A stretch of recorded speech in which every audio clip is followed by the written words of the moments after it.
오늘도 주 예수 그리스도의 은혜가 여러분과 함께 하시길 예수 이름 축복합니다. 아멘. 오늘 심리학대학 교수가 심리학 시간에 이런 문제를 내었습니다. 여러분 앞에 앞쪽에는 절벽이 있고 뒤쪽에는 호랑이가 있다면 어떻게 하시겠습니까? 학생들이 막 그 질문지 답을 이제 달아서 제출을 했어요. 발표하는데 어떤 사람은 B, 어떤 사람은 C인데 그 B, C는 어떻게 답을 했냐면 옆으로 피하면 됩니다. 아니면 소리 지르면 됩니다. 아니면 절벽에 매달려 있다가 호랑이가 지나갈 때까지 피하면 됩니다. 아주 신박하죠. 그 사람은 B를 맞았답니다. 그런데 A를 맞은 사람이 있어요. 그 A를 받은 심리학과 학생의 답은 뭐냐면 꿈에서 깬다 라는 것이었습니다. 여러분, 관점을 밖에서 보는 거예요. 그 사람들은 사건 안에서 보는 거예요. 호랑이가 앞에 있고 호랑이가 뒤에 있고 절벽이 있다는 그 상황만, 그것만 생각하는 거예요.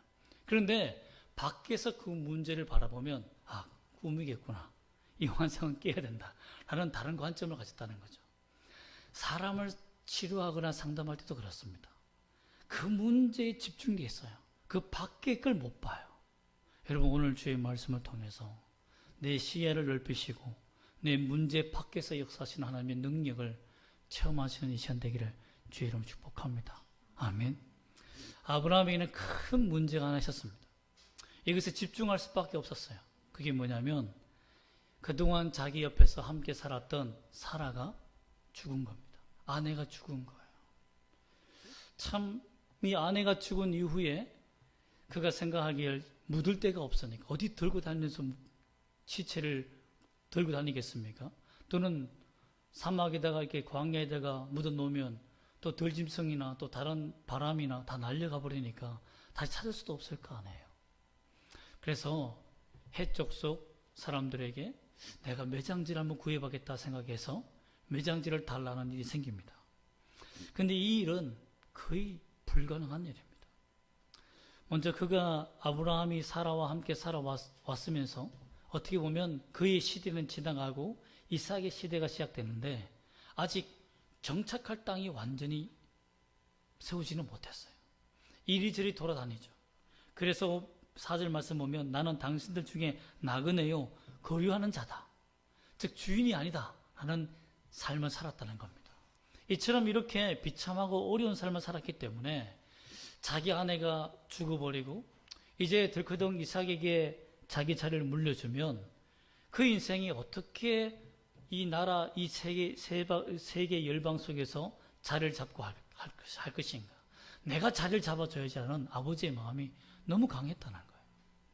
그런데 왜 이 땅을 구하기가 어렵냐면 고대 근동 지역의 나라들은 그 땅에 지역신이 있다고 믿었습니다.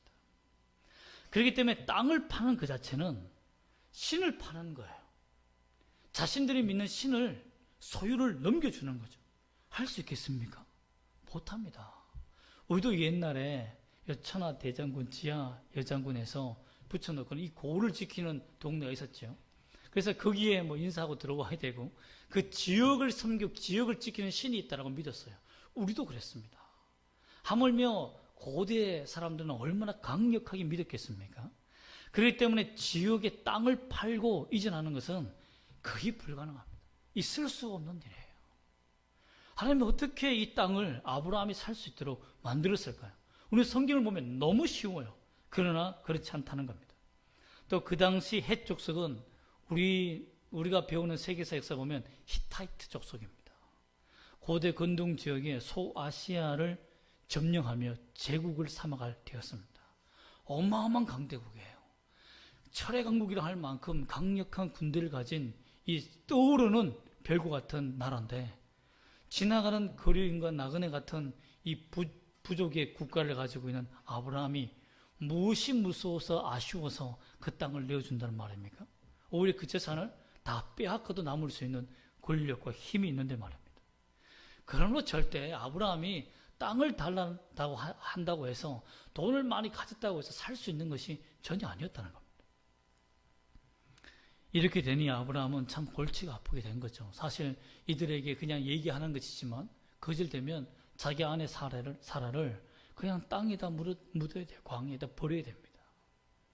그러면 앞으로 찾아올 수 있는 길이 없고, 자식들도 자기 아내를, 그 엄마를 잃어버린 것에 대해서 아픔을 찾아와서 인사도 못하고, 또 유대인들은 그 무덤이 집 근처에 있어서 늘 언제나 부활할 것을 믿고 하나님의 영광을 바라보았기 때문에 그 신앙을 잃어버리는 거죠. 참 안타까운 일입니다. 이런 와중에 하나님께서 이 땅을 아브라함에게 넘기게 하는 역사가 있었다는 거죠. 어떻게 이런 일이 있었냐는 겁니다. 헷 족속이 제정신이 아니고는 도저히 할 수가 없습니다. 그런데 하나님이 헷 족속이 이렇게 말하는 것을 보면 그 전부터 하나님의 놀라운 역사가 있었다는 것을 알 수 있습니다. 한번 우리 한번 읽어볼까요? 6절 말씀입니다. 6절 말씀 한번 읽어보겠습니다. 시작. 내 주여 들으소서. 당신은 우리 가운데 있는 하나님이 세우신 지도자이시니 우리 묘실 중에서 좋은 것을 택하여 당신의 죽은 자를 장사하소서. 우리 중에서 자기 묘실에 당신의 죽은 자 장사함을 금할 자가 없으려다. 여러분 참 놀라운 일이 났습니다. 뭐냐면 자기 가족 무덤에 다른 신을 섬기는 자를 넣으면 귀신이 서로 싸운다고 해서 절대 넣지 않았습니다. 시체를 썩는 일이 없었어요. 그런데 이런 일이 생긴 이유가 뭡니까? 당신은 우리에게서 하나님이 세우신 지도자다. 하나님을 아는 거예요. 그 역사를 보면 세 가지 큰 역사가 있었죠. 어떤 역사가 있었습니까? 이집트에서 아브라함이 자기의 거짓말로 자기 아내를 누이다 속였다가 어떻게 되죠? 파라오의 나라가 완전히 망할 지경에 있죠. 그때 하나님께서 그에게 은혜를 베풀어서 이집트에서 재물을 받고 나오는 일을 듣게 하십니다. 그 금방 지역 사람 다 들어요. 그리고 롯이 소돔과 고모라를 선택하기 전에 그 위에 있는 북방 네 왕과 함께 전쟁을 통해서 소알 지역에 있는 5대 왕들이 망하죠. 그때 붙잡혀 갔던 롯을 300여 명의 용사들로 구출해 옵니다. 그 역사를 또 듣게 됩니다. 또한 또 우리가 근처에서 배웠지만 가까이서 배웠지만 아비멜렉 블레셋 지역에 있는 그 왕에게 또 거짓말을 했다가 참 아내를 여러 번 팔아서 정말 좀 부하게 살았던 그 아브라함인데 그 의도는 악하지만 하나님이 그와 함께함으로 말미암아서 꿈속에서 그들에게 나타나서 하나님이 살아계시는 보여줌으로 말미암아 아브라함이 우물을 얻으며 그 땅을 점명하는 사건들이 생깁니다. 이런 일들을 누가 들었다고요? 헷 족속 히타이트 제국이 들었다는 겁니다. 그러니 저 신은 진짜 무서운 신이다. 우리가 감히 건들 수 없는 이집트를 이겼고 블레셋을 이겼고 그리고 자기 혼자서 특수부대를 이끌어서 아수르 지역에 있는 왕들을 이기는 엄청난 신을 가진 사람입니다. 즉 신들의 전쟁에서 전쟁의 신 이름이 누구다? 여호와다 라고 할 만큼 인정받게 하셨다는 겁니다. 그렇기 때문에 히타이트 족속들은 헷 족속들은 두려움에 떨 수밖에 없었던 거예요. 아브라함이 전함에서 인사하며 땅을 달라라고 했을 때 너무 무서운 거죠. 야, 이 땅만 뺏길 것 같아? 다 뺏기는 거 아니에요? 라는 두려움이 있는 거죠. 그래서 매장지를 공짜로 주겠다고 합니다. 언제든지 누구의 구례든지 다 넣어라. 괜찮다. 너의 신은 가장 강력한 신이니까 우리 신들이 꼼짝 못할 거다라는 그런 암묵적인 생각이 있었다는 겁니다. 그렇게 하나님께서 아브라함과 함께 하셨기 때문에 이 막빌라 굴을 얻을 수 있는 길이 열렸다는 것입니다. 특별히 6절에 있는 우리 가운데 하나님이 세우신 지도자라는 말은 데헤몬 바실리우스 파라테우라는 70 번역을 보면 바실레우라는 말이 왕이거든요. 왕. 우리 중에 왕으로 세웠다는 말이에요. 즉 헷 족속이 아브라함을 뭐라고 불렀냐면 지도자로 부른 것이 아니라 그게 왕처럼 생각했다는 거예요. 왕처럼. 우리나라의 왕이다. 이 히타이트 제국의 왕이다라고 한 거예요. 그러니 얼마나 하나님이 아브라함을 높이셨습니까?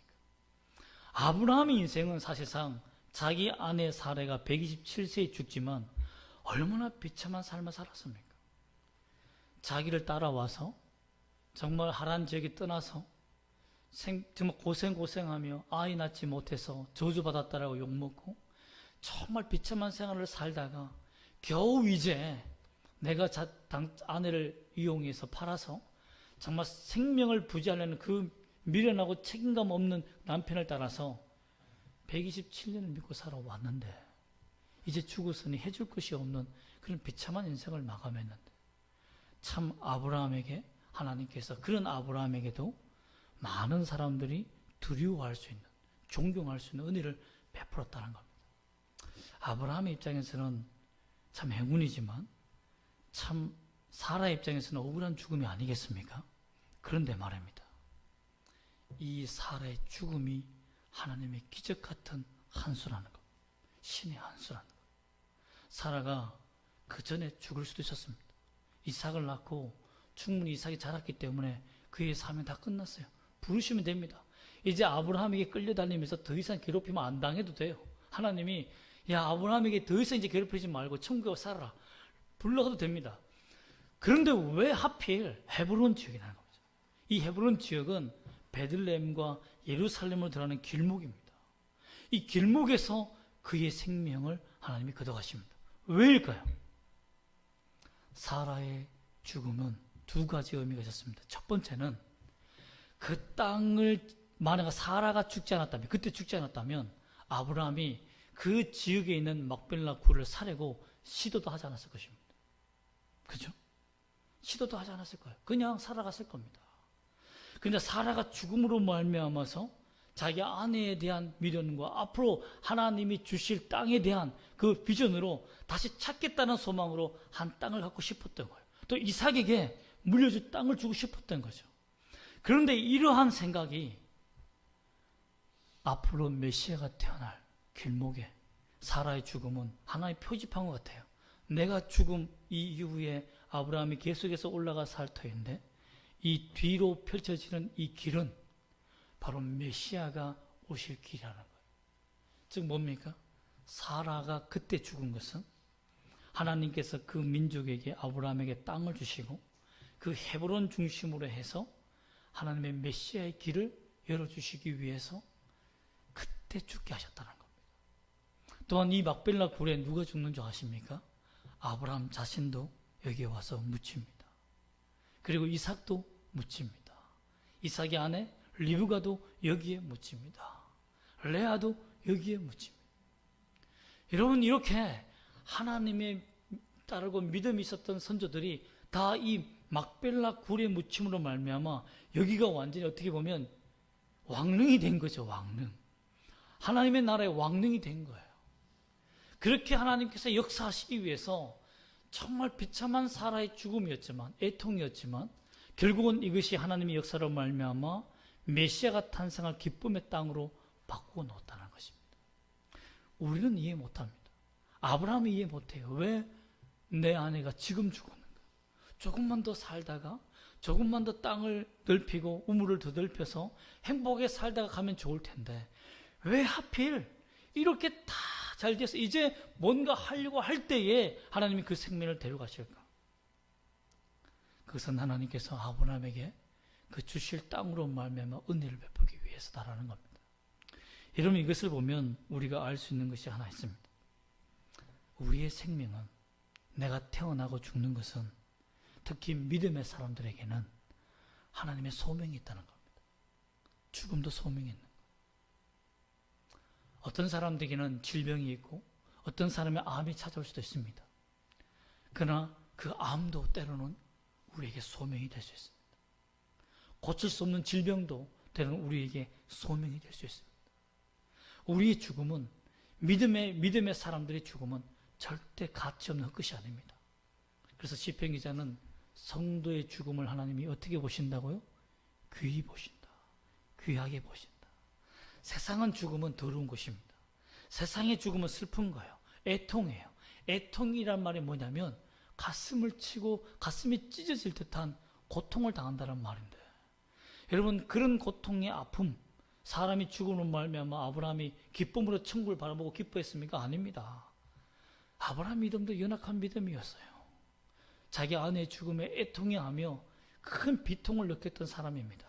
그러나 인간은 이해할 수 없지만 하나님이 인간의 가장 아픔을 통해서 메시아의 길을 준비하며 하나님의 나라의 땅을 차지할 수 있도록 한 씨앗, 종자 씨앗을 그들에게 주었다는 것입니다. 그리고 아브라함에게 하나님이 지혜를 주십니다. 어떤 지혜를 주냐면 아브라함이 몇 번이나 땅에 엎드립니다. 땅에 엎드려서 12절에 보면 이에 그 땅의 백성 앞에서 몸을 굽히고 정말 비참하죠. 처절하게 비참하게 땅을 구합니다. 그러면서 그때 에브론이 이렇게 말합니다. 그냥 무료로 줄게. 그냥 해. 이 값이 얼마인 줄 알아? 15절에 보면 그건 400세겔이야 라고 말합니다. 팔지 않으려고 무료로 주려고 용을 쓰는 거죠. 그 이유가 있습니다. 먼저 400세겔의 가격을 따져보면 사람이 그 당시 사람이 1년 동안 버는 월급 그 임금이 5세겔에서 10세겔이었습니다. 그러면 400세겔이면 몇 배입니까? 40배에서 80배 정도 가까이 되지 않습니까? 그런 비싼 비용을 대고 그 굴 정말 조지 아름답지 않는 그런 굴 산다고요? 그건 완전 손실 아닙니까? 완전 손실이잖아요. 근데 왜 아브라함이 사게 되었을까요? 그 이유가 있습니다. 그 당시의 법은 뭐냐면 사실상 무료로 그 땅을 얻잖아요. 동굴에 들어가잖아요. 그런데 나는 무료로 허락했어요. 근데 그 땅의 소유가 누가 또 걸려 있습니까? 후손들이 걸려 있는 거예요. 후손이 아버지는 무료 줬는데 우리는 무료로 못 주겠다 라고 안 팔겠다라고 하고 나가려면 나가야 되는 거예요. 그러면 그 굴 속에 많은 사람들이 자신들의 아내가 입었던 옷이나 금이나 보화나 다이아몬드, 루비 같은 엄청난 보석들을 함께 매장합니다. 그러면 나중에 그 굴 속에 그런 보석들이 가득 찼을 때 후손들이 안 돼, 우리 거야 하면 끝인 거예요. 그냥 끝인 거예요. 그렇기 때문에 아브라함은 지금 내가 하나님 앞에서 존경을 받고 많은 이 히타이트 족속에게 왕으로 존경을 받고 하나님의 살아계심을 두려워하는 이때에 무료로 준다는 것에 내가 지금 돈이 없으니까 그냥 투자하지 말고 공짜로 그냥 얻는 것보다 모든 것을 털어서 내 부족 국가의 돈을 다 털었으라도 이 땅을 사야겠다라고 올인한 거예요. 그래서 그 땅을 산 겁니다. 그래서 다시는 다른 후손에게 빼앗기지 않고 그 막벨라 굴에 많은 보석과 보물과 비밀의 문서들을 그 안에 넣어서 지킬 수 있는 기회가 된 거예요. 하나님께서 아브라함에게 이런 지혜가 있다고 해도 아브라함이 혼자서는 할 수 없었던 겁니다. 누가 도와주셨죠? 하나님이 그 환경을 만들어 주신 거예요. 그래서 여호와 이레라는 이삭을 바치는 그 이후부터 여호와 이레 하나님이 계속해서 여호와 이레 하나님으로 나타납니다. 그래서 아브라함의 인생 속에 여호와 이레 하나님이 미리 준비해 주신다는 그 은혜의 하나님을 만나게 된 거예요. 여러분, 믿음의 사람들, 하나님의 사람들은 어떤 지혜로 살아갈지 잘 모릅니다. 세상의 지혜로 내가 이 세상을 살려고 하지만 됩니까? 여러분, 쉽지 않습니다. 우리의 지혜와 지식이 그렇게 반짝반짝거리지 않아요. 하나님께서 갑자기 부어주는 생각, 내가 모든 것을 돈을 투자해서 부족에 돈을 다 투자했으라도 이 땅을 사야겠다는 생각, 여러분 그것을 어떻게 얻을 수 있겠습니까? 얻을 수 없습니다. 하나님께서 그 마음에 지혜를 주시고 그에게 은혜를 주셔서 사람들이 보기에는 한 매장지를 사는 것 같지만 어떻게 발전된지 모르죠. 여러분, 참 오늘날 뉴스를 보니까 LH 공무원들이 정말 쓸데없는 땅들을 다 58억을 대출해서 한꺼번에 올인했다. 세상 사람들은 그래요. 그 땅이 개발될 걸 아니까 올인하는 거죠. 근데 믿음의 사람은요, 아무것도 모르지만 하나님의 지혜와 능력과 인도함이 우리를 인도하게 되어 있다는 겁니다. 또는 우리의 애통함과 아픔이 오히려 하나님의 선이 될 수 있다는 거예요. 로마서에서는 이렇게 말합니다. 모든 것이 로마서 8장 28절에서는 모든 것이 합력하여 선을 이룬다. 우리가 알지 못함과 또 비굴함과 내 아내의 죽음과 또한 처절하게 무릎 꿇으며 구걸해야 되는 그런 모든 처지 속에 빠진 아브라함이라 한다 할지라도 하나님은 믿음의 길을 걸어가고 있는 아브라함과 함께 하시사 그가 좋은 것을 얻을 수 있도록 인도해 주셨다는 겁니다. 그렇기 때문에 여러분, 우리는 하나님을 믿는 믿음이 필요하다는 겁니다. 인생의 참된 기쁨은 어디서 오는 겁니까? 주님께서 주시는 은혜를 시간 속에서, 세월 속에서 발견한 데서 찾아옵니다. 어떤 유명한 학자가 이런 말을 했습니다. 그 이름은 나타나지 않지만 인생의 가장 큰 보물은 시간이다 라고 말하더라고요. 왜 그러냐고 알아보니까 시간 속에서 펼쳐지는 무한한 만남과 실패와 좌절과 성공, 이런 모든 것들이 다 경험치가 되어서 이 모든 것이 내 인생을 사는데 돌아보면 추억이 되고 행복을 찾을 수 있는 길을 발견해 줬다는 거죠. 근데 시간은 누가 창조한 겁니까? 하나님이 창조하신 거 아닙니까? 그러면 믿음의 사람들에게는 하나님이 주신 시간 속에서 살아갈 때에 그 세월이 우리를 속이지 못하게 만들며 우리가 넘어져 자빠지더라도 하나님께서 세워주시는 도움의 길을 얻을 수 있다는 것입니다. 이 믿음 때문에 우리가 오늘 애통하지만 내일 웃을 수 있다, 웃을 수 있다라는 것입니다. 여러분, 우리가 시각장애인 누가복음에 나오는 시각장애인을 보면요, 나사렛 예수를 만나기 위해서 그 길거리에서 계속 삽니다. 그 나사렛 예수에 대해서 만났을 때 어떻게 고백하냐면 다윗의 자손이여 라고 고백합니다. 다윗의 자손이라는 지식이 맹인에게 그냥 부어진 것이 아닙니다. 그렇지 않겠습니까? 그는 믿음의 길을 지나가는, 쉽게 말하면 시간의 역사 속에서 믿음을 지키면서 언젠가 내가 나사렛 예수를 만날 것이다. 그리고 이 나사렛 예수가 진짜 다윗의 자손인지를 내가 알아봐야겠다는 마음으로 살았지 않겠습니까? 그는 그 길바닥에 앉아서 또 회당에서 앉아서 나사렛 예수의 기적과 이적들과 능력과 오실 다윗의 자손에 대해서 계속 비교하며 살았겠죠. 그러면 언젠가는 나는 예수를 만날 것이라는 그 기대감으로 살았을 것입니다. 그랬더니 언젠가 그의 인생의 시간표 안에 그 믿음의 길 속에 누가 나타났습니까? 예수가 그 길에 나타나신 겁니다. 사람들이 웅성웅성 그러니 누구냐라고 말하니까 나사렛 예수가 지나간다. 여러분, 그래요. 비참하고 인생의 아픈 길이었지만 예수가 지나간다는 말을 듣고 다윗의 자손이여 나를 불쌍히 여겨달라고 뛰어나가게 됩니다. 그 사람의 인생은 참 비참하고 애통 덩어리였지만 예수를 만남으로 말미암아 기쁨의 길로 바뀌게 되었다는 거죠. 아브라함도 자신의 인생에 사라의 죽음이 있었지만 오히려 그 헤브론 땅을 하나님께서 주심으로 말미암아 메시아를 준비할 수 있는 믿음의 사람이 되고, 결국은 그는 그때는 누리지 못했지만 후손들은 메시아를 통한 믿음을 누리고 이 맹인도 다윗의 자손을 만나 자기 인생을 구원받았듯이 우리 인생도 그렇다는 겁니다. 여러분의 인생의 이정표를 믿음의 길에서 떠나지 말기를 소망합니다. 하나님께서 나를 사랑하시고 나를 기뻐하시는 그 길에서 떠나지 마십시오. 죄의 길로 한 발짝씩 걸어가지 마시고 하나님이 기뻐하시는 길을 걸어가다 보면 그 길 속에 수많은 애통이 찾아올 수 있습니다. 수많은 기쁨이 찾아올 수도 있습니다.